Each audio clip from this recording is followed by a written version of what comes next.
It is I, a beautiful cat, in this creature. How you doing? Hopefully you're doing very well and fantastic and great, I hope.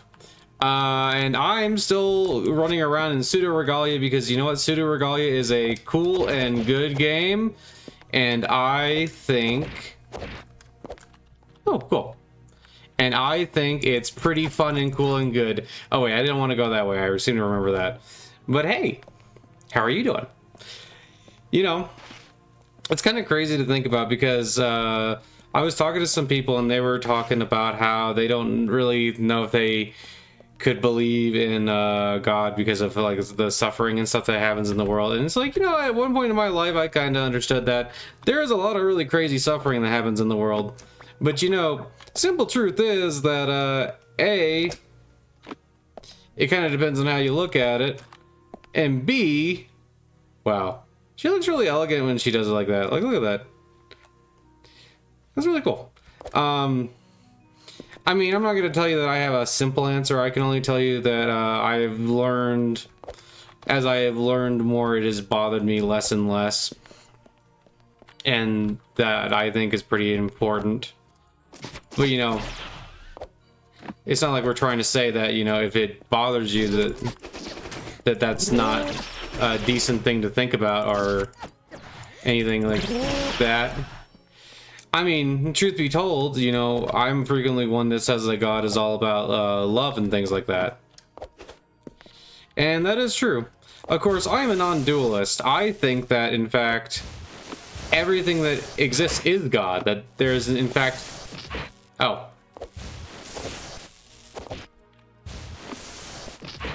Hey. Hey. Stop that.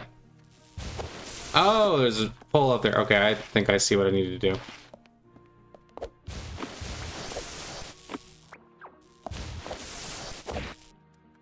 Oh. But the truth is that basically everything that's ever existed is in fact that thing that you think is causing the suffering. And that is actually going through the suffering at the same time.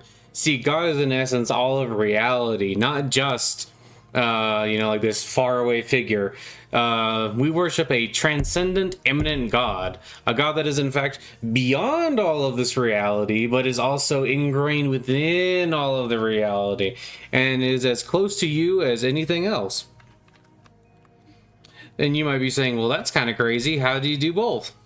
Well, it's because everything is actually just a representation, a manifestation of God. And what we're looking at all the time is actually just manifestation of that God.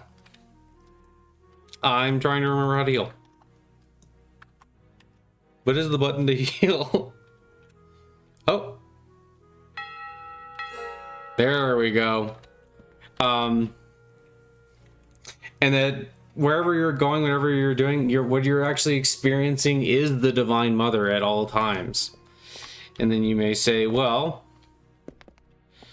but then why does she choose to appear in so many forms that cause suffering to herself? And it's like, well, there's a variety of explanations to that.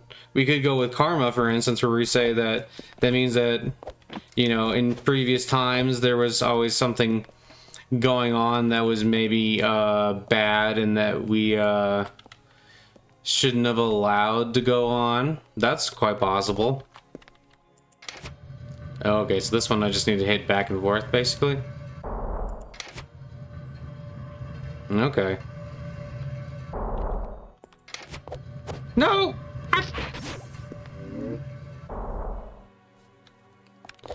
And no matter what we're going through or what we experience,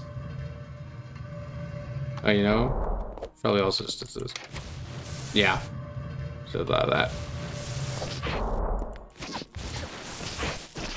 No matter what we're going through and what we experience, there's always... Cool. There's always forgiveness and things that we can learn. One can say that if karma is real, that we have to go through these sufferings so that we can come out on the other side. Now, of course, I don't necessarily agree that that means that people are blameworthy or anything like that. And I've also definitely seen that you can get beyond pretty much any of that crazy suffering in your own life. I've seen people who have transcended that suffering, and even in like things that we would consider suffering are actually in like complete bliss, which is actually part of the reason I came to believe in God again. And maybe you could say, well, they're just delusional or something like that. And it's like, yeah, maybe. But when we unlock the capacity to get past suffering as it comes to us in our daily life, it kind of strikes me as something a little bit more than delusional.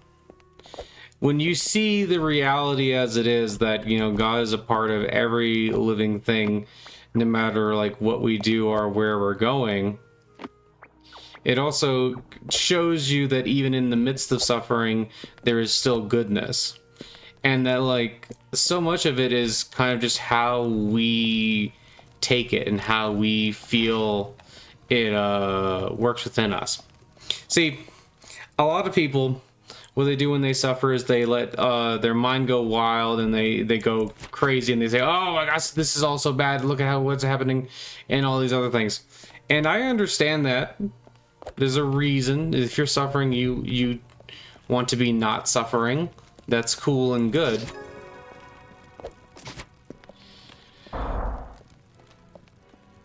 But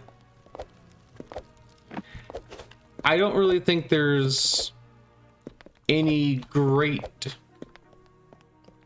reason to be like, oh no, there's so much suffering that there's no way that there could be a God. I don't really think there's much of a good way to do that. If it's an all-loving God, you might say that, oh, hey, why are we suffering as we do now? And you know what? That's perfectly understandable. But all of this is Maya. All of this is greed and delusion and things like that. We can actually get past the suffering and do much better if we are willing to follow certain practices. I also think that no matter what answer you are given to the concept of suffering, I don't really know that any of them will give you the satisfaction you want. We've seen that there are people who are, you know, enlightened, who come out. Oop, what is this? Press LT or Q while in the air to plunge downwards, which can then chain into a high jump.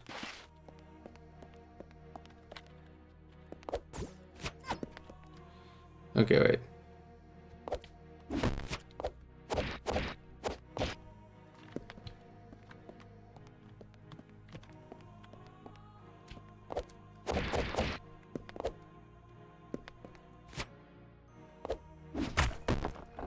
Interesting.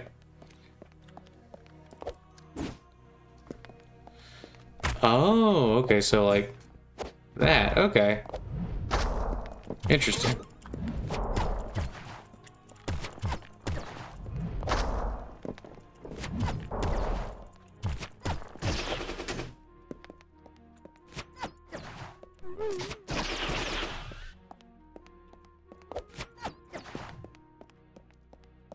So, you know, we spend so much time dwelling on these questions, and sometimes, and I know it's not very satisfying to hear, well, maybe you're not going to get an answer that you like until like way later down the line. But, I mean, I think about, you know, like people like Sri Ramakrishna, who definitely acknowledged the suffering of the world. You know, he didn't... Oops. Almost had it.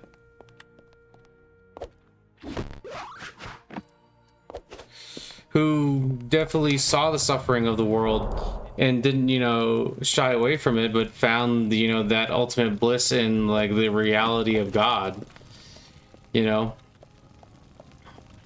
And I think we sometimes forget how far you can truly go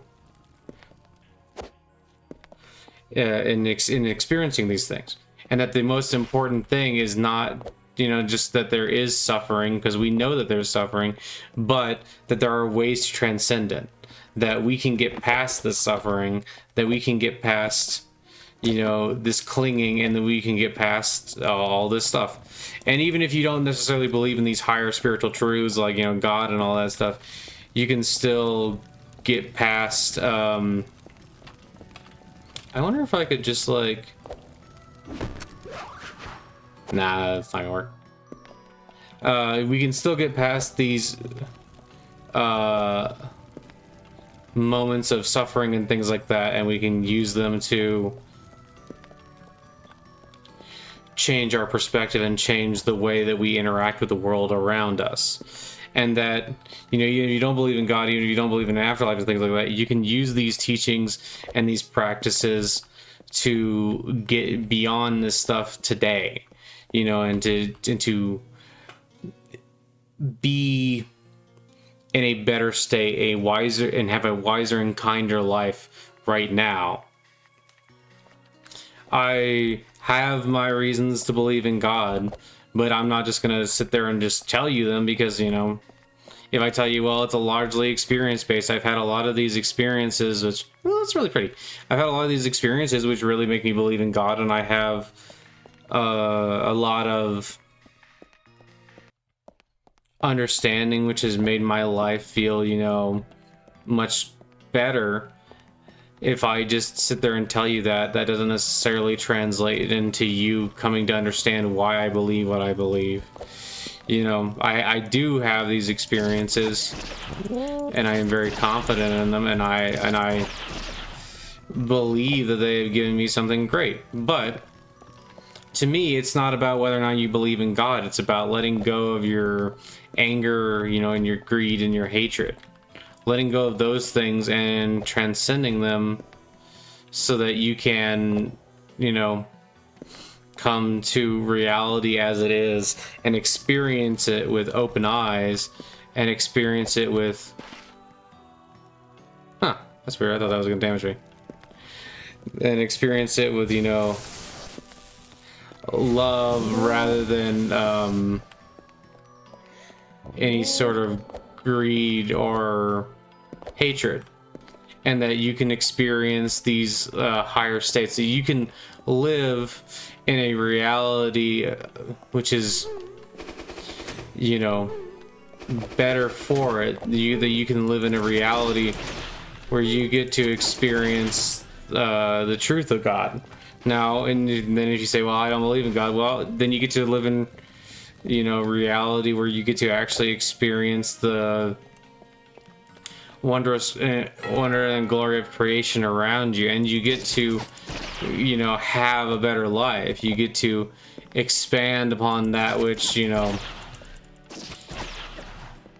has held you back. I mean, I think that by dwelling on suffering, there is actually something to be gained, because, you know, there's like the Buddhist practice of dwelling on like how this body is going to decay and, you know, die, so that you can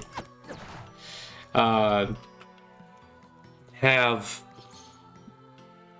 detachment towards it.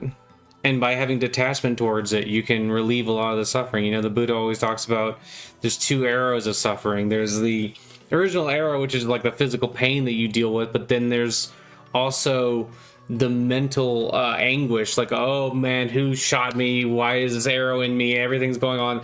Am I just destined to suffer all this? That mental anguish is something that you can get rid of.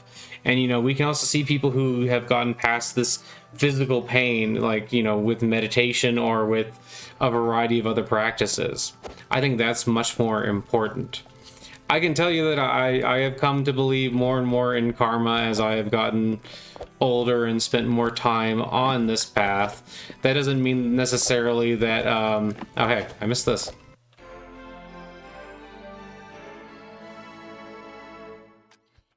Oh, okay, thanks for the mental map. I like having maps, but that's what's actually important to me. That, like, not necessarily an explanation for suffering. I've come and I've realized that, you know, no matter what, there is definitely suffering in this world, but I also definitely believe in God. I think that God is definitely there. And that you're not going to, you know, separate the two for me, probably. Now, if you really wanted to, maybe I can make a video in the future where I talk about why I believe. In fact, I'm thinking about making a video where I just talk about, or maybe, heck, the way I upload these, there might actually already be one out by the time you see this, where I talk about why I believe in God and how I came to believe in God and things like that. But the simple truth is that, you know, no matter what you believe, right, you are right here, right now, in this reality. You're right here, right now, going through things. You're right here, right now, going through joys and hardships. You're going through things that are pleasant and painful. You're also going through things that don't really affect you one way or the other. You can transcend your suffering. You can transcend your everyday suffering, and you can embrace a higher truth. You can embrace the truth that, you know, mind over matter, as silly as it might sound to you, can actually be your reality. You can embrace that, you know, thoughts come and go. You don't have to cling on to them. And you can also embrace that suffering comes and goes. Both the good times and the bad come and go. You know, you suffer because you long for the good times, or you suffer because you're currently in a bad time, but it doesn't matter. Both those are going to come and go. What you need to have is equanimity and take these things as they come on and simply respond in the same kindness that you would with anything. You need to embrace these things, let them happen, and let them come and go through you. Don't cling on to them. You know, suffering is just suffering. You don't need to cling to it as good or bad. You don't need to cling to it as right or wrong or anything like that. It simply is. It simply is. And that's what we need to understand. And, you know, same thing with good. Good is not right or wrong in terms of, like, the pleasure and things we feel. It's not right or wrong. It simply is, and it will fade. All things come and go. We are, you know, in a sea of consciousness where it goes up and down and up and down and up and down. We are experiencing all these things, and we can choose to accept these feelings and realize that we can transcend them and be, you know, simply taking them and not clinging on to them, or we can choose to suffer with them. Like, whether you believe in God, whether you believe in karma, whether you believe in dharma, or any of those things, doesn't matter. You can choose to take them as they come and go. And that suffering is something that you can, in fact, transcend. Not a mean Jimmy Dean? Okay, that's just what I wanted to share today. I hope that you all have an absolutely wonderful day, and I hope that you know that I love you, and God loves you, and bye-bye, I love you, bye. I was trying to type wave there, and she kept sitting down. Okay. I love you, God loves you, bye, I love you, bye. Have a great one.